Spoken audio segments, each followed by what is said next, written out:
There were many different uniforms throughout the War of 1812 for both sides. You had blue uniforms, gray, green, yellow, red. It all depended on what your job was. There were some people that did not even have uniforms. They essentially wore civilian clothing like state militia. They just came with whatever clothes they had on their backs and would be equipped by state armories. But this particular uniform is quite flashy, and it has to be. I have to be seen by my commanders. But again, for riflemen that might be wearing green coats and blending in perfectly with the surrounding area, I might not see them. And they could be crouching, and they have a rifled weapon which has 200 yards for a maximum range.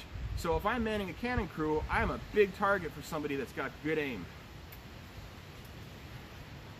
I mentioned before, artillerymen would sometimes be called to man fortress walls as infantry. Now, God forbid if the British or the Canadians or whoever ended up getting over the wall and there was hand-to-hand combat ensuing, this was the last line of defense.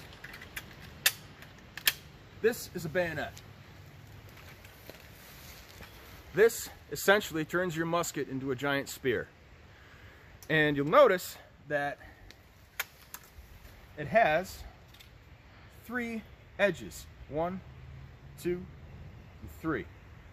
And when you stab someone with this, it creates a 3-sided wound, which is, even by today's medical standards, almost impossible to stitch up. And if you get someone in the gut with this, and you open up their stomach, you're going to introduce a whole bunch of bacteria into their abdomen. This was seldom used, believe it or not. It was more or less a fear weapon, especially with the British. The British loved to use the bayonets as intimidation purposes. There were many accounts of them fixing their bayonets and then bringing their guns down to the advance and marching towards the Americans, especially militia, especially the townspeople that didn't have proper military training. A lot of times all it would take would be the sun glinting off these bayonets to just scare them outright, and they would run off the battlefield, and the British would win. It wasn't until 1814 that the American Army as a whole really was able to fight on equal terms with the British. We had several inept commanders, and we had very few competent commanders. Now, the inept commanders, it was pretty apparent pretty quick that they were not up to the task, and they were replaced.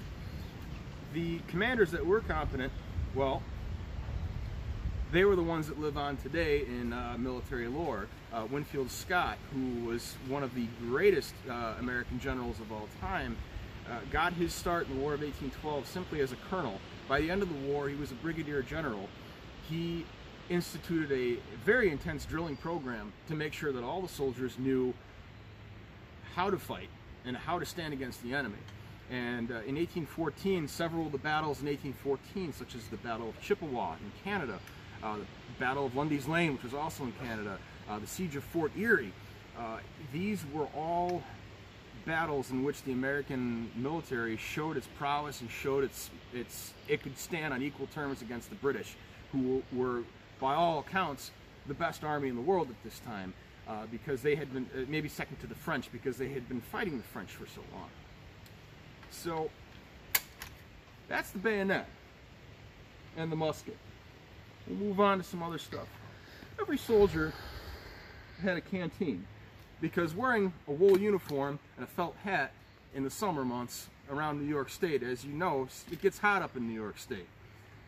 And the further south you get, the hotter it gets. So everybody had a canteen. Canteens were made of wood. They were made by coopers, which were people that made barrels. And as you can see, you've got metal bands here. You got a nice linen strap. It's made of wood, and as you can see here, it's lined with pine pitch, which I spilled when I relined it. Canteens were not designed to last very long. As soon as the pitch wore out, a lot of times the soldier would just essentially go to his sergeant or go to his lieutenant, who would talk to a quartermaster, who would then procure them new canteens. Obviously, as a reenactor, I paid some good money for this canteen. I cannot just say, yeah, I'm going to throw it out and buy a new one. So I relined it with pine pitch, which is essentially almost like a it's a very thick tree sap, and you basically have to heat it up and funnel it in here and slosh it around. It fills in all the cracks in the wood so your canteen doesn't leak on you. The other item that I have on